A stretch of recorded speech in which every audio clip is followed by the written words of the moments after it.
Today we have received a fresh batch of aluminum. In our CNC machining workshop, and especially for clients from laser systems and other high-tech equipment, aluminum, stainless steel, and high-quality plastics dominate production. Aluminum is by far the most commonly used material for precision CNC parts.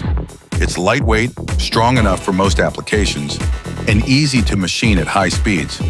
That makes it ideal for precision components where weight matters, such as laser housings and optical mounts, to name just a few. Its natural resistance to corrosion also means it lasts a long time without additional coatings.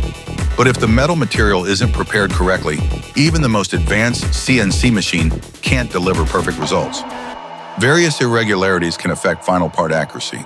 For example, surface contamination, internal stress, or even the slightest deformation. All these factors affect the precision of our final product. Only when aluminum is properly cut, inspected, and cleaned is our CNC workshop truly ready to machine the final parts. Proper metal preparation improves tool life, surface finish quality, dimensional consistency, and reduces the risk of vibration and distortion during machining. Efficient preparation also means a smarter workflow, less downtime, less material waste, and faster setup times. In our workshop, metal preparation is not just another step, but the solid foundation for every successful project.